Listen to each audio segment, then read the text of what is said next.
Friday at home against Houston and Sunday at Portland. The Clippers won their sixth straight. They beat Houston 134-117 in their final regular season home game at the Intuit Dome in Inglewood. Ivica Zubac had his first career triple-double with 20 points, 11 rebounds, and 10 assists. James Harden dropped 35. No debates, no speculation, just the info you need. That's your KBLA Sports Minute. I'm Ray Richardson.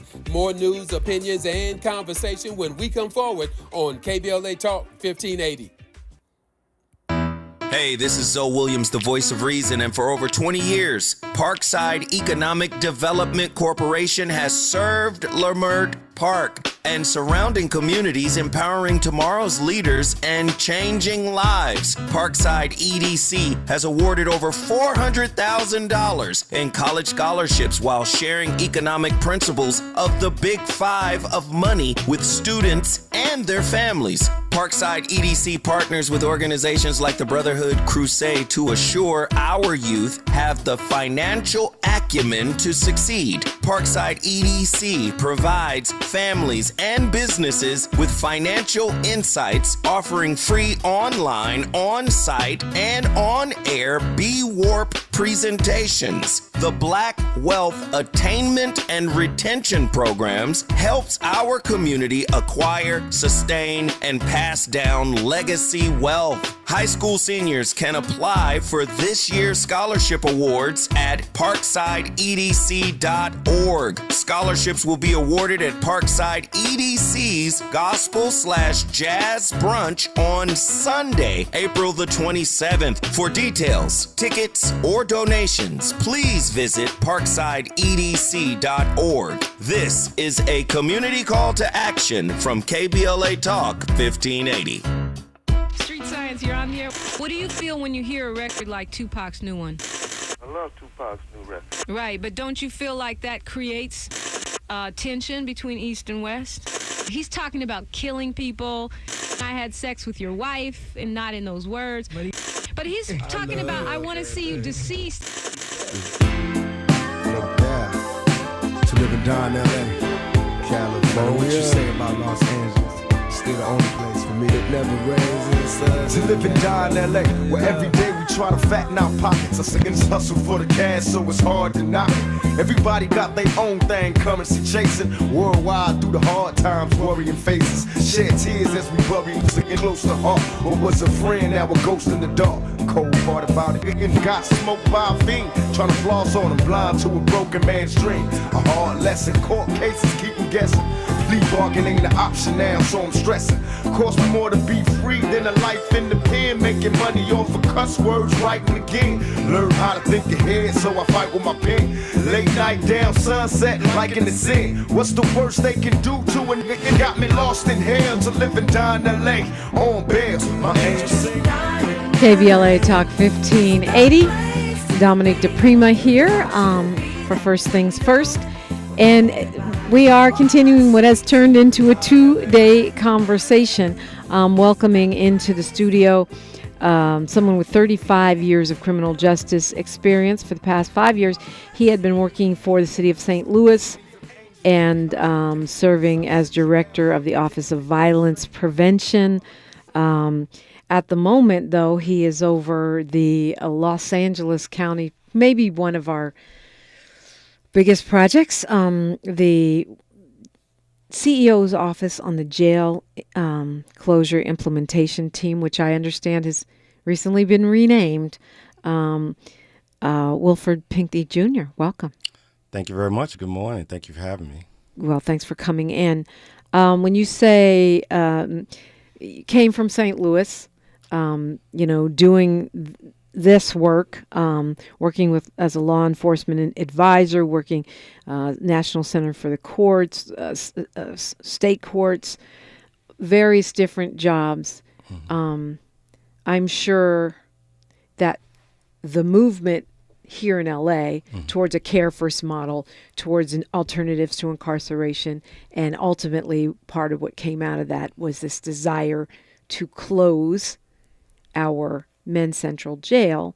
I'm sure you were familiar with that before you came here. Yes. And it's been pretty much of a train wreck. Why would you say this is something I want to take on? Great question.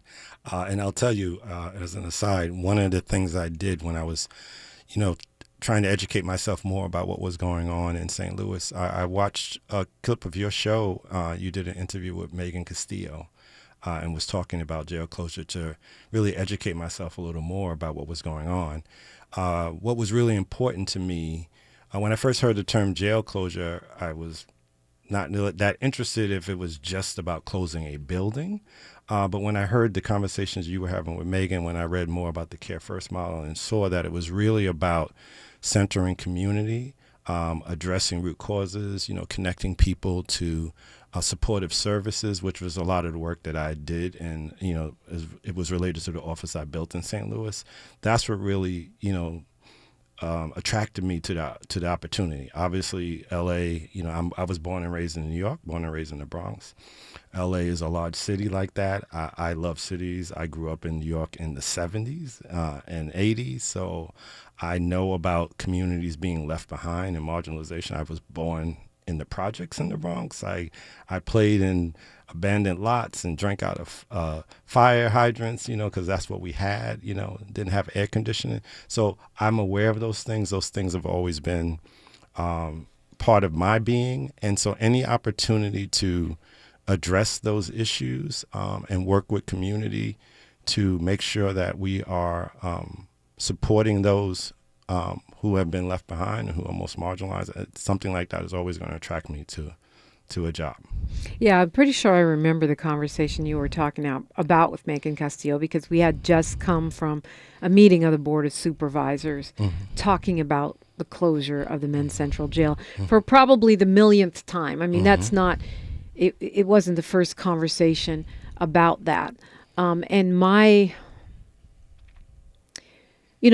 goal is to, everything you're saying, we all want that. We want people who are left behind to have resources. We want alternatives to incarceration. We don't want all of our money as taxpayers poured down this hole of more and more incarceration, longer and longer sentences, more and more investment into prisons.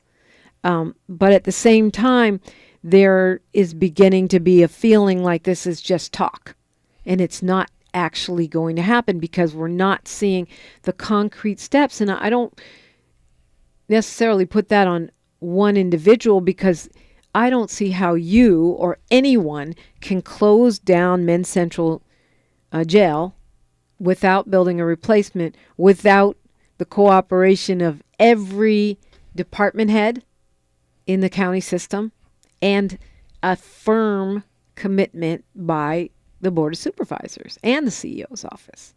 Yeah, well, Will Pinkney alone isn't going to close Men's Central Jail. The community safety implementation team alone isn't going to do that, right? It is about collaboration. It is about bringing together all of the people you mentioned, and even potentially more community-based providers, communities themselves, because that's how we get the jail not only closed, but closed in the shortest time frame possible. I understand, and my team, we understand the frustration and the seriousness of the issue. I mean, you can't not, right? Yeah. I've read the reports. I've seen that this has been a conversation over 10 years. I've heard from people in the community and people who have been impacted by what goes on in the jail about the lack of transparency and all of those things, right? And that's a challenge for, quite frankly and bluntly, that's a challenge for myself and my team to address as we go forward with this work. So yes, we do need the county departments. We've mobilized them. We're engaging with them. And so right now, all I can say, I know there was previous talk, but we have that, right? We do need the support of the Board of Supervisors, which I think the very nature of me being here and them moving this work back to CEO shows that there is support there. The hard work is digging into the facts. The hard work is involving the community, involving those who have been impacted in the conversation. But to your point, the bottom line is action. And I said this in the board meeting the other day, regardless of what my team is called, people want action. So, we are going to approach this by digging into the facts.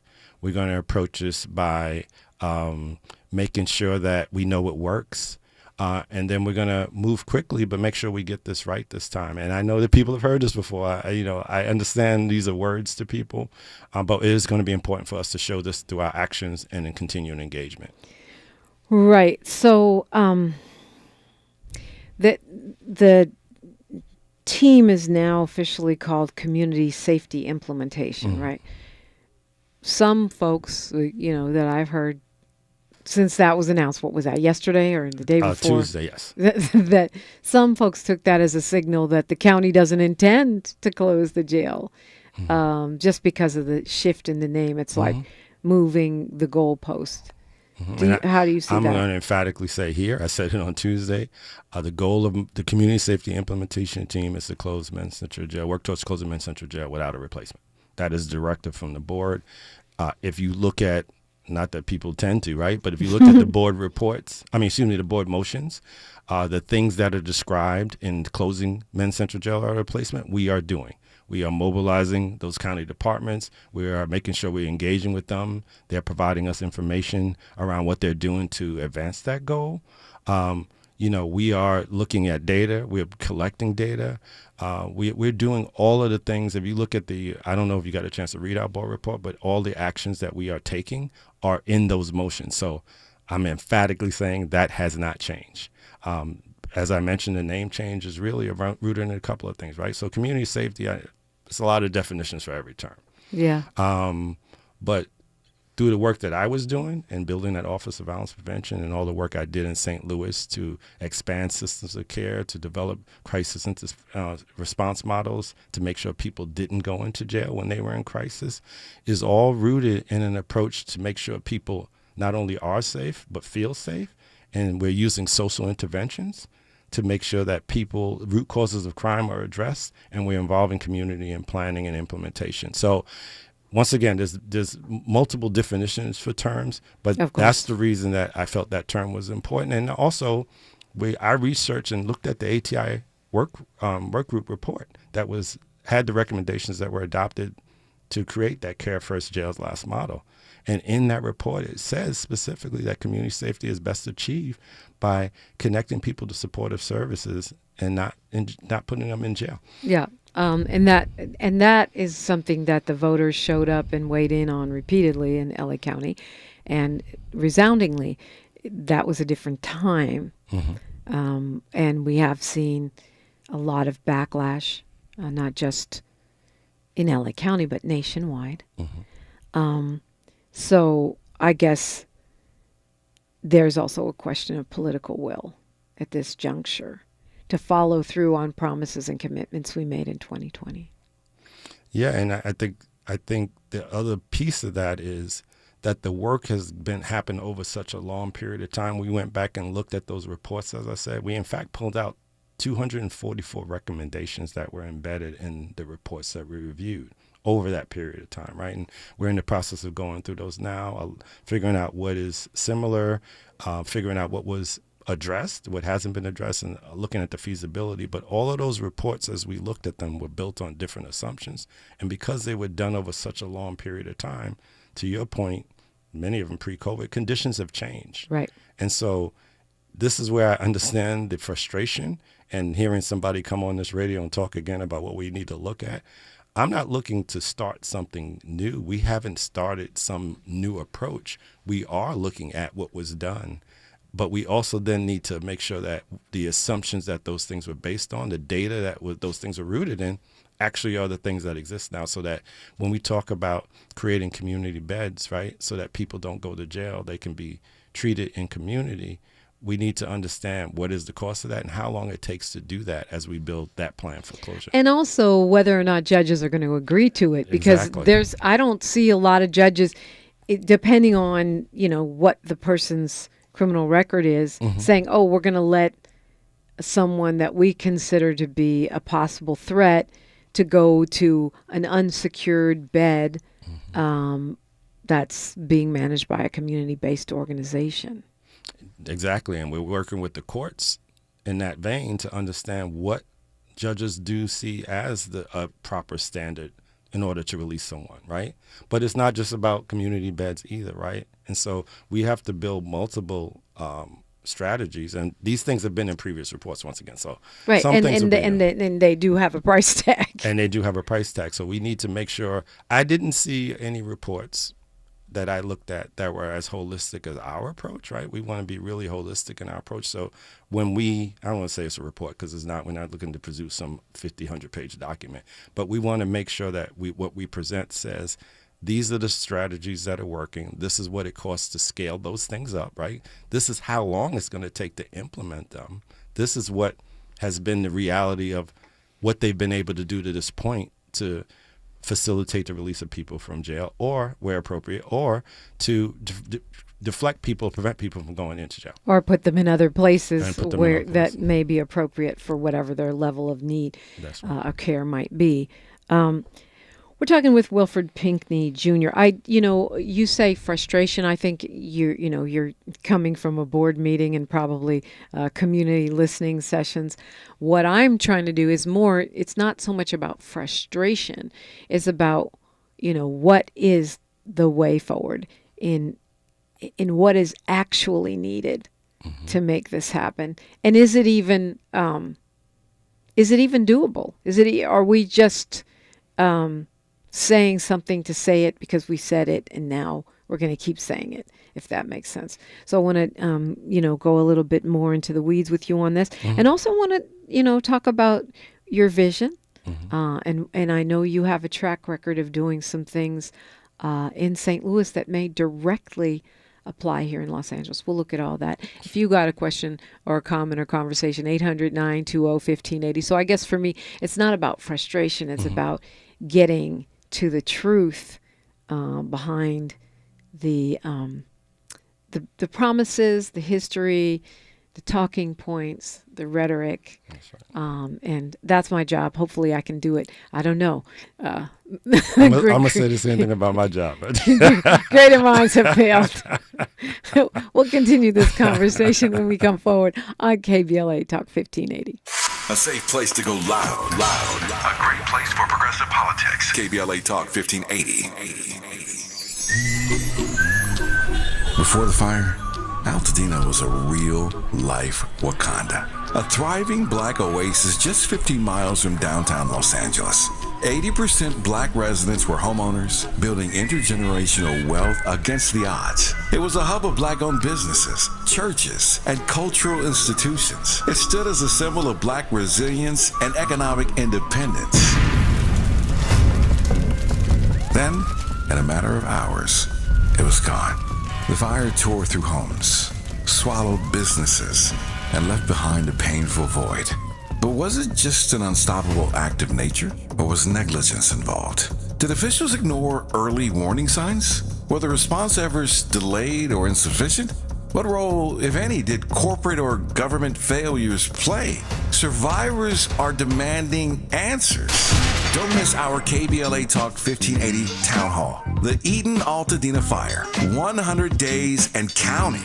On Wednesday, April 16th, 4 to 6 p.m. at the Robinson Park Recreation Center, 1081 North Fair Oaks in Pasadena. Join Dominique DiPrima, Nee Cordelai Corte, James Farr, Tavis Smiley, and a panel of survivors, community leaders, and experts as we commemorate Day 100 since the wildfires flared up. And we discuss where we go from here. It's KBLA's Eden Altadena Fire, 100 days and counting Town Hall. Wednesday, April 16th, 4 to 6 p.m. at the Robinson Park Recreation Center in Pasadena. Light refreshments to follow. Admission is free, but sign-up is required at our KBLA1580.com website. The first 100 attendees will receive a complimentary air purifier. This is a community call to action, brought to you by KBLA Talk 1580 and Quinn Emanuel Trial Lawyers. At KBLA Talk 1580, we've got your black. Texting privacy policy and terms and conditions posted at textplan.us. Texting enrolls for recurring automated text marketing messages. Message and data rates may apply. Reply stop, opt out. Individual results may vary. Consult a doctor prior to use. If you've struggled to lose weight in the past, this important message is for you because you could lose as much as 50 pounds or more with Zelfie. Zelfie makes it easy and affordable to get weight loss treatment 100% online. Zelfie providers can prescribe FDA-approved GLP-1 weight loss medications clinically shown to help people lose weight like Wegovy, Zepbound, and others. Plus, help get the medication covered by insurance so it's as little as $0 a month. The doctors are super helpful, and the meds have been a game changer. It's the first program I've had success with. Before Zelty, I was unable to lose weight, even though I was eating healthy and exercising 6 days a week. Zelty helped me not only lose weight, but I feel so much better. Text GOAL to 200-300 to get started today with Zelty and see if weight loss medications like Wegovy or Zepbound are right for you. Don't wait. Text now for a link to your exclusive offer. Text GOAL to 200-300. That's GOAL to 200-300. GOAL to 200-300. Thanks for waking up with Dominique DiPrima on KBLA Talk 1580. Yes, indeed.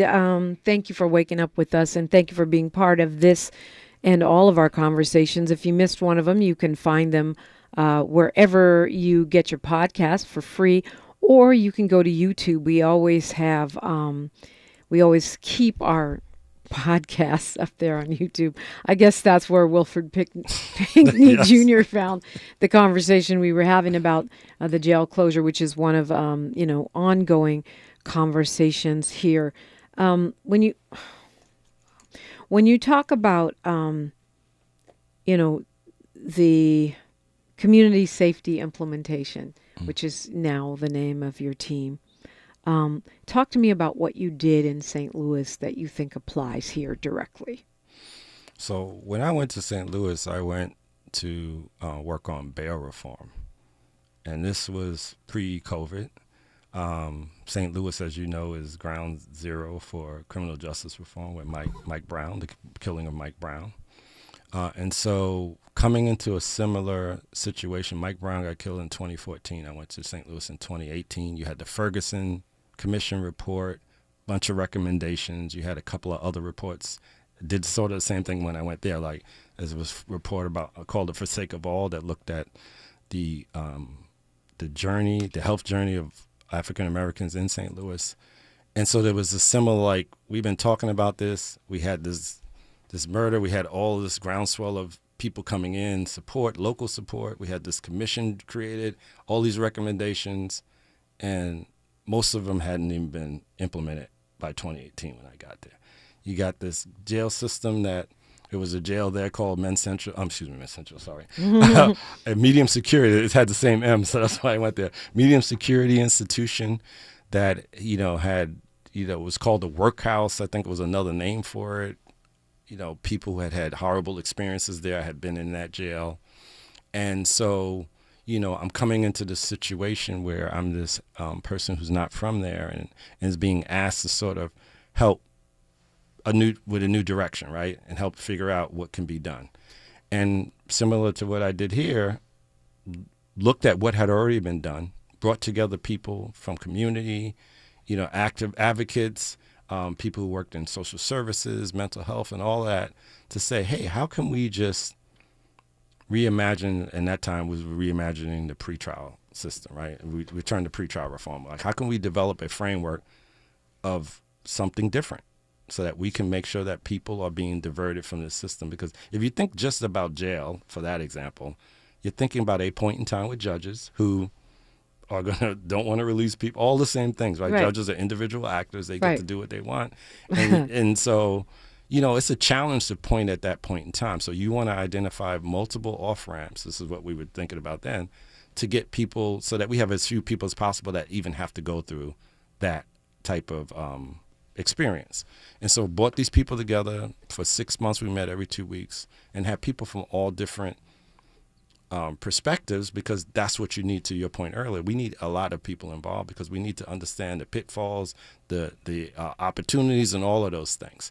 And so we did that, built out some great things. The Supreme Court and the state wound up changing some rules, and we were able to start to change and facilitate and offer judges more information about opportunities and communities providers who could provide services for the needs of people who were being arrested. And and that was one of the many ways. The Bail Project was in St. Louis at the time, bailing people out. So this is why I go back to, it's not one thing. The Public Defender's Office. We launched some co-responder type programs. And there was other work that was done in the jail in terms of providing services. There was other work in the community that was already going on. And ultimately, the jail population decreased by 50% over the next 2 years. and that jail was able to be closed. But it's similar to here in that it took a bunch of people coming together for not a long term, for a short term concentrated effort. And then I believe you raised this point and I raised it on Tuesday, then action happening. When you say Tuesday, you're talking about the Board of yeah, Supervisors meeting, yes. where you made a presentation regarding Correct. this. Yeah. And so you were able to get that one closed after reducing the population. After reducing the repopulation. And we have seen a reduction in the population of men's central jail here. But apparently it's now going the other way.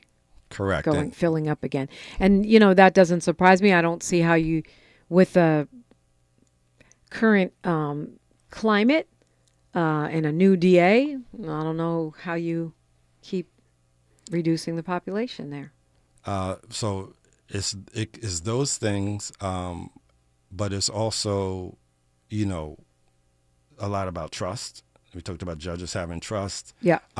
It's one of the challenges here, as opposed to some other places like New York, right? Are, you have this AB 109 where people, from my understanding, before I came here, the state wind up referring people back to being held in county jail or state trust.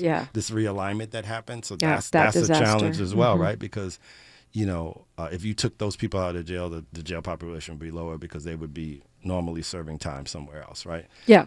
And so, well, the governor basically putting responsibility on local counties to hold prisoners that were supposed to be in the state system. And then the mental health issue is big because, like I said on Tuesday, 38% of the people being held in the jail, about 4,800 people, are in jail and mental health housing, right? So mental health has been a real serious issue here, and it is across the country. And I think one of the challenges that also makes this difficult is that this is why one of our goals is to expand the community of care, and that was put into the board motion, is that people need to be able to get treatment in the community that they are now getting in the jail. And if they get that treatment in the community, this goes back to that crisis intervention, prevention work, like then when they're in crisis and they engage in actions that may lead them to jail, they can get that help up front.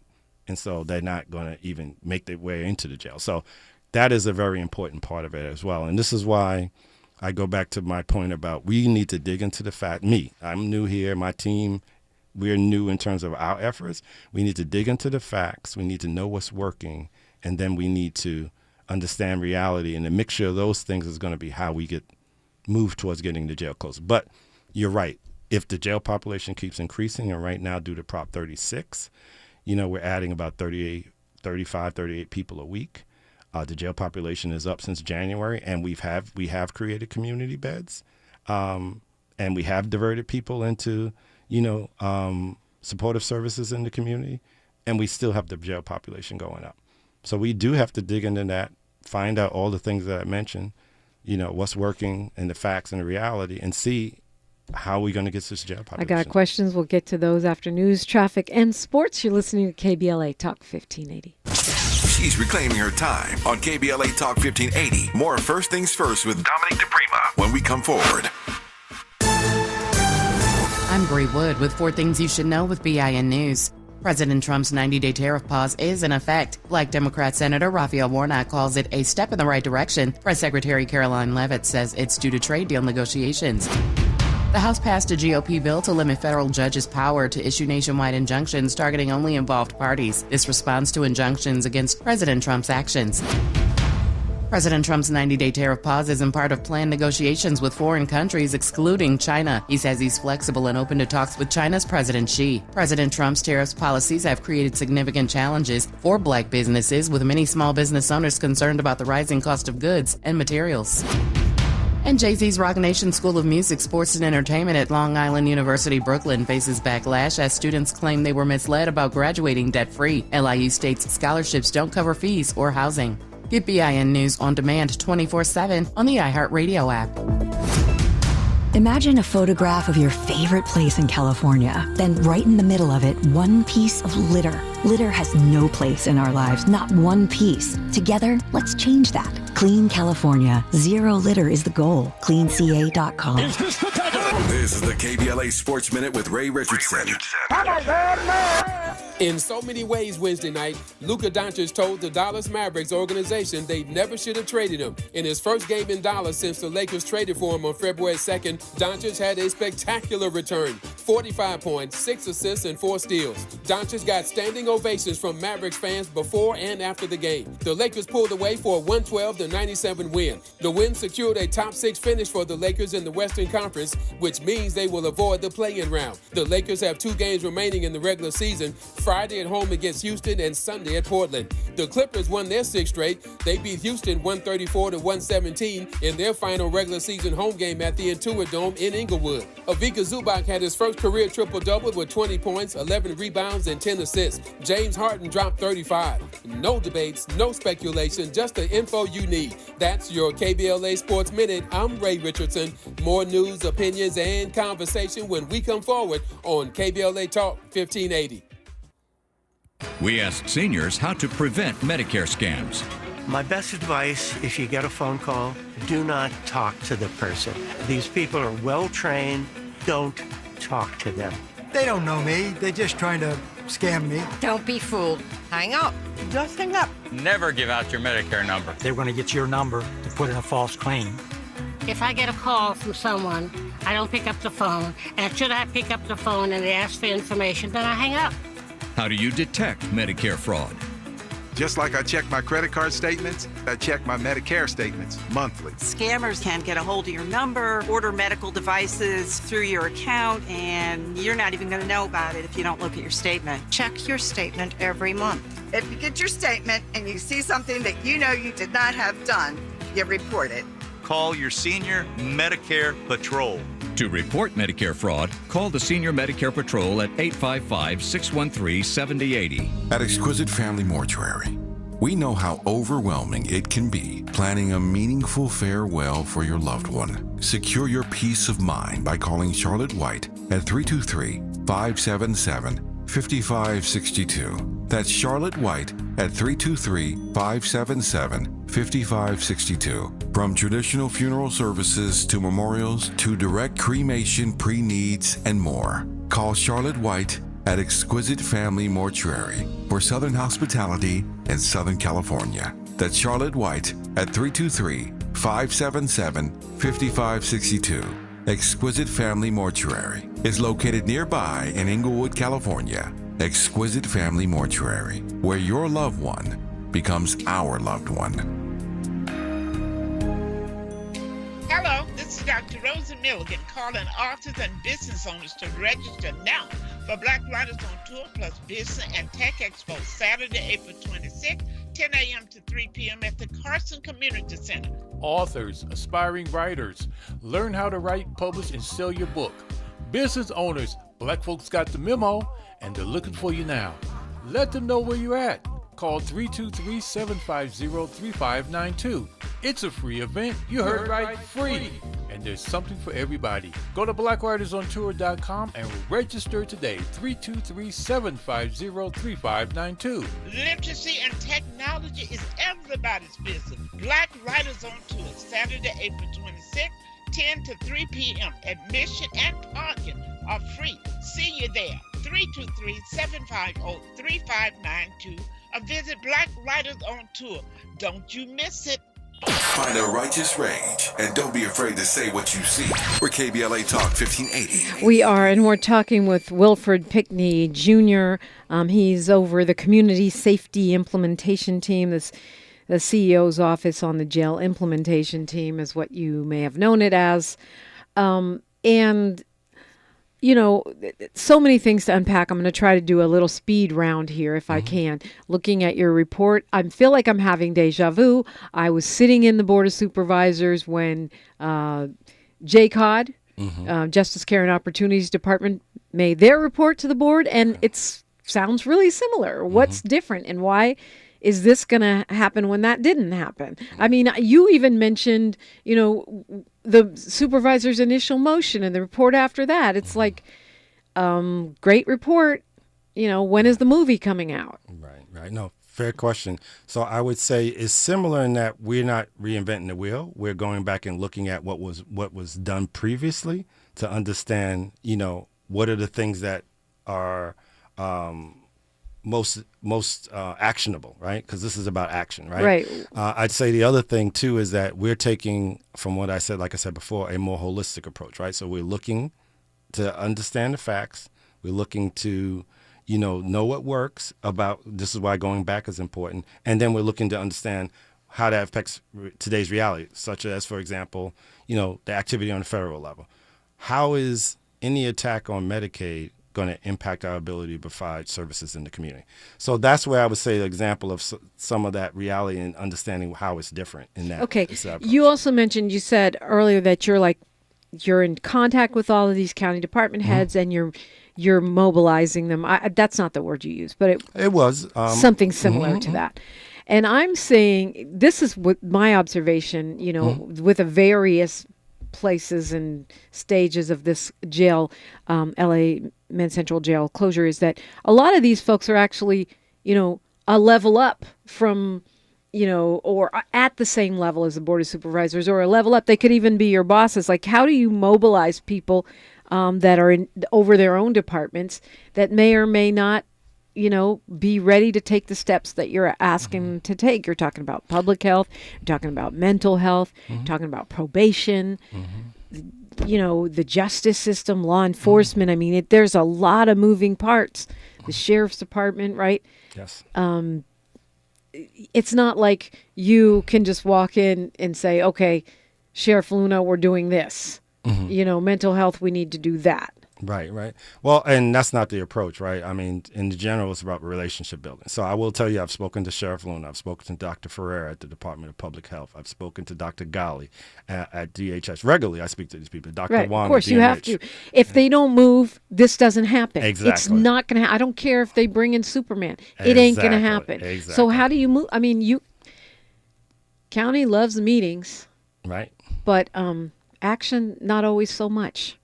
So 2 things I'll mention, okay. And I wasn't here, so I'm not going to necessarily disagree or push back on that. I wasn't here, but I'm going to look at now and going forward. So I don't know if it was shown on Tuesday, but all of the people you mentioned were on the wall behind me, right? Because we have been meeting regularly, we have been talking. I have been asking for them for information that they have been providing. We have been talking about strategies that are going to make this work. They are already implementing strategies. There's already crisis stabilization centers that are out there. There's already fit teams. There's already work being done in the jail, and there's clinicians in the jail that are helping to facilitate. But yet that jail still sucks. It's dangerous. It's deplorable. It's maybe not as bad as being sent to El Salvador, but maybe not so far off. What are we doing for the people that are there now, and how do we deal with those folks in a transition? Yes. So the work that DMH is doing work in the jail to make sure that they're dealing with people who may have incompetency hearings or may need services outside of jail because they've had incompetency hearings and been deemed incompetent. So they have programs, felony programs related to incompetency, misdemeanor programs. We're talking about existing programs. Existing programs, right? And so these programs, and this is the challenge, right? These programs are actively getting people out of the jail. They've increased they've increased that work in terms of getting people out of the jail. But what has also increased, I think 75% since January 2024, is the number of people that are going into the jail with mental health issues. This is why we need to focus on community providers and providing access to that type of care in the community. And what's happening around that is some of this work is being done by JCI. There are programs in the community. ODR, who many people know, the Office of Diversion and Reentry, has some great programming that we're looking at. We're looking at the cost of scaling up those programs. A lot of that is focused on a specific mental health population right now. But people do know that. Judges do trust that program. So that program is operating. There's a rapid diversion program that's currently operating that's looking upstream, like early on when people are arrested, that's diverting people into programs related to mental health. That program is trusted in the courts. It's not in all the courthouses, but we're looking at the costs of expanding that. So these are things that are being done that we're looking at. These are existing programs that you're right. talking about expanding, because if they're not expanded, then what would be any different? They've been doing these programs. Exactly. JCOD's been doing, a great job, and many of these departments do have effective programs. That's right. Would you say that because this project has been moved back into the CEO's office, that you have more authority, more clout, that somehow there's a leveling up of your position that will give you some authority that perhaps wasn't given to others that were over this program, that could make us see some actual more concrete progress? So I would say yes, because from being new in the county and from my understanding, the CEO's office is seen and as a office that has that authority. The board motions have excluded the one that moved my team back into CEO. Specifically speaks about the authority we have. And so, yes, I do think that's the case. I also think the challenge from my looking back at the work that was done was JCOD was created out of the ATI work group, right? So you have Judge Songhai creating this new department, and also embedded in the department at the time was Jason. I mean, it's not like she just said, "Oh, I'm going to create a department." She was tasked by the voters. That's what I mean. Yeah. But my point is that when you're trying, and I know because I've created a new department from scratch, right? When you're trying to do all that, it's hard also to now have this piece of something that is also so focused on the jail, right? When you don't have the authority to move the needle, which is what I've seen, in previous years before, if JCOD stepped in during JCOD, Justice, Care, and Opportunities, for those who don't follow the bouncing ball, that's kind of, to me, at the heart of what I was trying to get at is how do you move people who are already that are already over their own kingdom, right? How do you move a Sheriff Luna or Dr. Ferrer to do what has to be done in order to close Men's Central Jail at a time when jail population is actually going back up?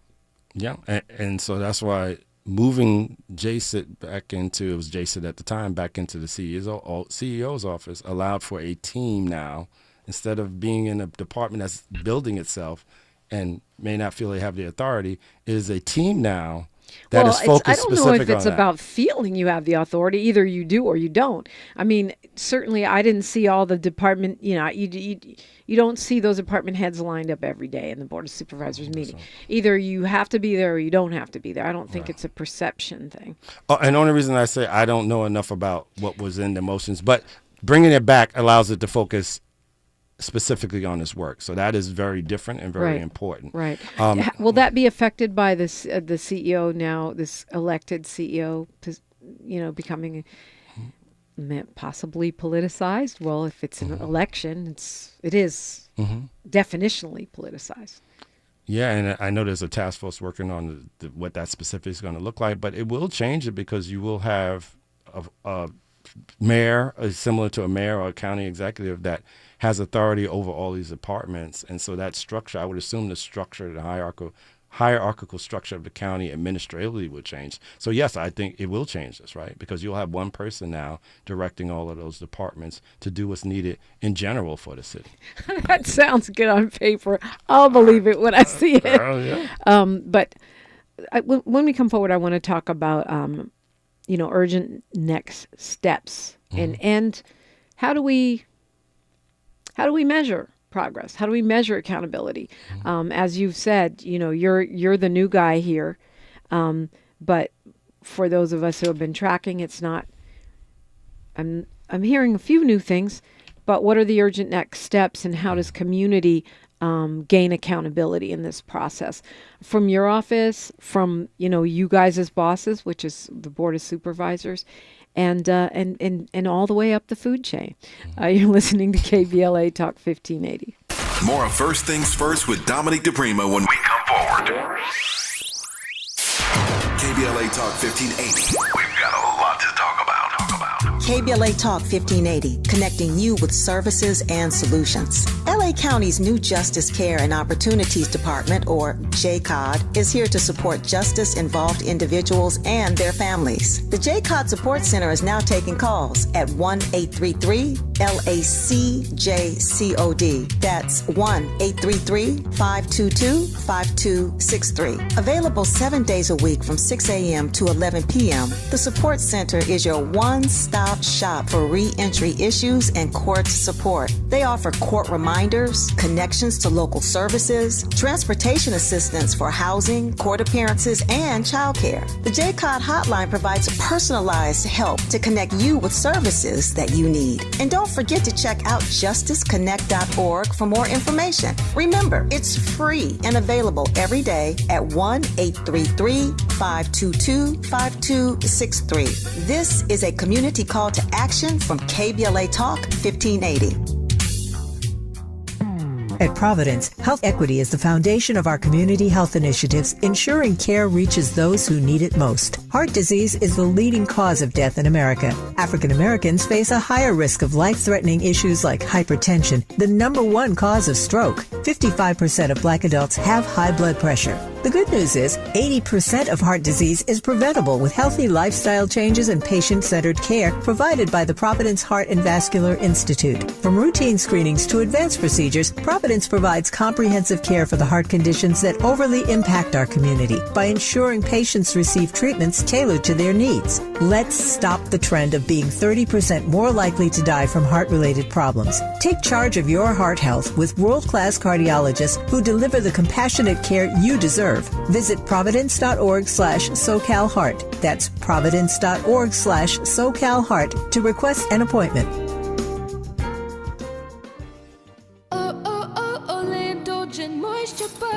It's me, Olay Indulgent Moisture Body Wash. I see those dry elbows, baby. But don't worry, get moisturized right in the shower. So hydrated you can skip the lotion after. Don't wanna see it dry no more. Skin so moisturized with body wash. Look at you now, no more dry skin. Your skin gets the moisture it craves with Olay Indulgent Moisture Body Wash. The conversation continues right now with Dominique DiPrima on First Things First. It does, and we're glad you're here. Time flies when you're on the radio. We're talking with Wilford Pinkney Jr. He is over the Community Safety Implementation Team for the County of Los Angeles, tasked with closing Men's Central Jail, which is like a huge project, which has been something the Board of Supervisors has committed to. It's in a terrible state. Attorney Camacho, who was with us, Melissa, yesterday from the ACLU, was talking about moving people to the other 6 jails that we have, in making space for that by possibly transferring certain mental health, inmates who need mental health support into other programs. Is that something that is, doable? So if we just think about the amount of bed space in the jail, places where people can be, we cannot move everybody that's currently out in Men's Central Jail out of there into other spaces. So no, there's not enough spaces to do that. But in terms of the mental health population, first of all, it's not just about moving people who have mental health into a specific bed or space because they have a higher level of need. Right. There's not only through treatment, but then being out and about, there's a need for a higher number of staff in areas potentially where that is. So those things have to be considered. And because this is an older jail system and many of the buildings are older, they're not suited necessarily for all populations. So that is a consideration, right? And this is where digging into the facts is important, right? There is work, I can tell you, being done. We work with another team in the CEO's office that works around improving conditions in the jail, especially for mental health, people who are suffering from mental health illness. And there is work being done to identify other spaces to move that population into. If we're improving conditions, why are so many people dying in our jail? We're at 16 this year? Yes. That's insane. Yes. It's shameful. Yes. Yes. So when I hear something like we have teams that are working to improve conditions, can we improve conditions by making people not die? Can we start there? Listen, my heart goes out to people who have lost loved ones in the jail. If I go back to, we talked about my work in St. Louis. I was responsible for violence prevention in the city as part of the public safety approach there. And when people died in that city, and St. Louis, as you probably know, has the highest murder rate in the country and has consistently had that, right? I personally felt that, right? And I know with the community organizations that I work with, I funded over 50 community organizations in that work. They also all felt like, hey, man, we're out here every day doing this work, and people are still dying. So while I'm not going to say I can understand personally for people who lost their loved ones, I do understand the frustration of that, and that just drives me to work harder to do what I do and make sure we're successful. So yes, it's way too many people dying. I don't think anybody would argue against that. When I know we're in tough budget times. I mean, that's probably the understatement of this morning's conversation. And it seems like whether it be from the board or from the CEO's office, cuts are being made to some of the very programs you're talking about that to support people being able to be moved into community programs or released, right, from the jail, which is really a goal for a lot of folks, particularly pretrial folks. If those programs are being cut, isn't that counter to the goal of closing the jail? I mean, what I'll say is that this work around closing the jail is a priority of the board. It's a priority of the CEO's office. And so this is why it's important for my team, especially, in working with those county departments that we do meet with regularly, to really be clear on what is working and what is needed, and to provide those recommendations to say this is where we need to make sure that we don't cut funding. Because once again, not only if the jail population goes up and we reduce funding for programs that are facilitating keeping the jail population down, then yes, this isn't going to work. It seems like then that's not a real commitment. Right. What can community do? To have accountability in this process, greater accountability, so we can continue to see progress, right? Yeah. Or push for progress. Right. Well, first I'll go to it's on us, right? We value, and we need to make sure that we are including and valuing the input of community and those who are impacted by what goes on in the jail in our work, right? And so we need to get out into community spaces, and we've started this already, and engage with community. They need to hold us accountable in those conversations to the things I'm saying that we're going to do in the time frames that we're going to do it, and the things that I put out and written, and the things I come on your show and say, right? And so what are we doing programmatically to make sure that we're supporting people who are leaving the jail? How are we identifying those programs? Are we actually scaling up? So what actions are we actually taking? And we're going to share that information with people, then the actions we're taking. We're going to share the information about what we're finding, about what is working, and what we're doing to scale up programs like ODR. We're also working with the courts, the DA, Public Defender's Office, and looking at the flow of cases. And I talked about at the Tuesday board meeting about making sure that we can minimize the amount of time it takes a case to reach its disposition, no matter what the outcome, but then make sure we're including fairness in that process, right? And so those are the things that people can hold us account to, how we're changing the system, how we're making sure, to your point, like I said, we do convene department heads, and the purpose of that is to make sure we're aligned and we're moving forward. Right. But we're using the way that you get people to your question earlier, all of the people, the sheriff, the head of the health services, and all those things to get involved, is to find the things that they're doing that is supporting the depopulation of the jail and the closure of the jail, and expanding those things, right? Right. And yet we're at a time when, we're looking at cuts to mental health. Certainly, I know, millions cut from what would seem like an obvious partner like JCOD. Right. So I feel like the talking points are saying one thing and the budget may be saying something else.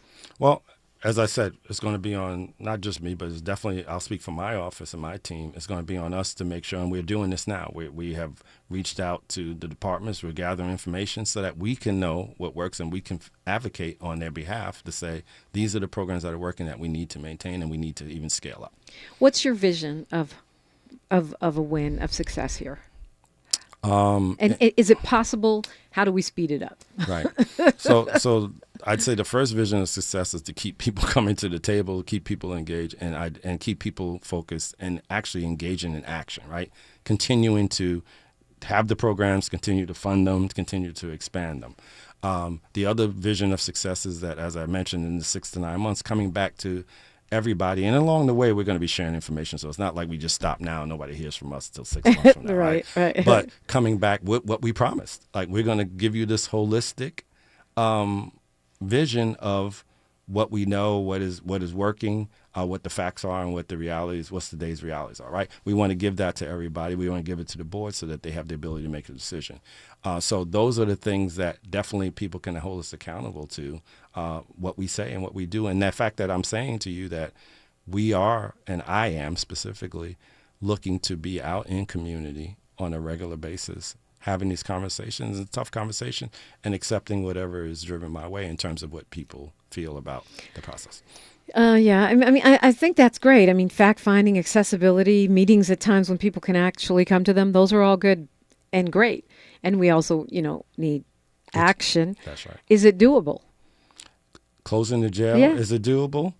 I do think closing the jail is doable. I think the question is, based on what is happening, how long will it take us to get to a population that we can close it without a replacement? And what we can do in terms of providing and building up the capacity to serve people with mental health issues outside of the jail. So there are some, it depends there. That, right. And the federal, what happens on the federal level and what happens on the state level and funding for all the programming. If the federal level continues in terms of funding in the direction it's going, it's going to be a detriment not just to jail closure, but hospitals, public hospitals, and services for people suffering in addiction and all of those things, right? So there is a lot of unknowns on the horizon, but that doesn't mean we stop doing our work. To your point, we got to continue taking action. And where should we track all of this online? We do have a web page that we are building up, and I got to get you the web address because we're building it up, but I will promise to send it to you. So we will be posting things on those web pages. We do, I don't know if the community knows, they probably do, but we do a written report every 3 months as well. But I would say the web page is where we're going to really try and make sure we're sharing information. And of course, you can always come and visit the LA County Board of Supervisors meetings on Tuesdays. Wilford Pinkney Jr., I appreciate you coming in and talking with us, spending the hour with me. Thank you so much. Thank you for allowing me. And good luck. Godspeed. Thank you. We sure would like to see you succeed on that. It's time for Tavis Smiley. He's got a great show on deck for you. Going to Martin Luther King Jr. here. He says freedom is never voluntarily given by the oppressor. It must be demanded by the oppressed.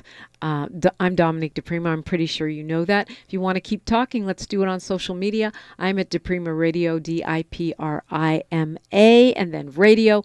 We are at KBLA 1580 everywhere on all platforms. Please like, follow, and subscribe. Like my mama used to say, history is now, and we are making it together. Until tomorrow, one love. KBLA 1580 Santa Monica. I'm Bree Wood with 4 Things You Should Know with